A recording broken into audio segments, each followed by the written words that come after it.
ഇതിപ്പോ എന്താ പരിപാടി ചേട്ടാ? പേപ്പറൊക്കെ കുറിച്ചിരിക്കണേ എന്താ? ഡ്രോയിങ്? ഇത് ഡ്രോയിങ് ആണ്. ഇത് നമ്മളിപ്പോ കിച്ചൺ ഒന്ന് റീവർക്ക് ചെയ്യാണ്. കിച്ചൺ എല്ലാ യൂട്ടിലിറ്റി ഒക്കെ മാറ്റിയിട്ട് ഫ്ലോറിന് ടൈല്, ഇപ്പം പുതിയ ടൈല് വരും.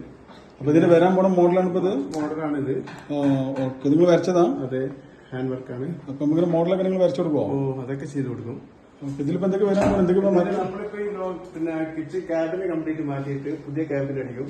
പിന്നെ വാൾ യൂണിറ്റ് വരും കംപ്ലീറ്റ്. പിന്നെ അതിന്റെ കൂടെ ലോഫ്റ്റും കൂടെ കയറും.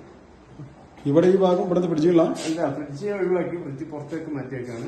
അതിൽ ഒരു ഫുൾ ഡോർ വരുന്ന ഇതാണ് ക്യാബിനാണ് വരുന്നത്. ഓക്കെ, വേറെ ഇവിടെ ടൈൽ മാറ്റുന്നുണ്ടോ? ടൈലിപ്പോൾ വേറെ കളറാണ് യൂസ് ചെയ്തത്. പിന്നെ യൂട്ടിലിറ്റി വരാൻ പോണത്? യൂട്ടിലിറ്റി ഈ ടൈലൊന്ന് മാറ്റിയിട്ട് വൈറ്റ് ടൈല് വരും. ഇതിന്റെ ഡോറുകളും കാര്യങ്ങളൊക്കെ വരും. ഇതൊന്ന് എക്സ്റ്റെൻഡ് ചെയ്ത് മുകളിലോട്ട് കയറ്റി വിടും. ഇവിടെ സിങ്ക് വരുന്നുണ്ടോ? സിങ്ക് വരുന്നുണ്ട്. സിങ്ക് വരും. അപ്പൊ വാഷിംഗ് മെഷീൻ ഇങ്ങോട്ട് വരും അല്ലേ? Okay okay okay. അപ്പൊ ഇങ്ങനെ എന്തെങ്കിലും വർക്ക് ഉണ്ടെങ്കിൽ വിളിച്ചാൽ മതി. ഓക്കെ, വർക്കിന്റെ വിളിച്ചാൽ മതി. 3D ജോലിയൊക്കെ ചെയ്ത് കൊടുക്കുന്നുണ്ട്. Okay okay okay. അപ്പൊ നമ്പർ താഴെ കൊടുക്കണ്ടെന്നാലേ ഞാന്. Okay okay.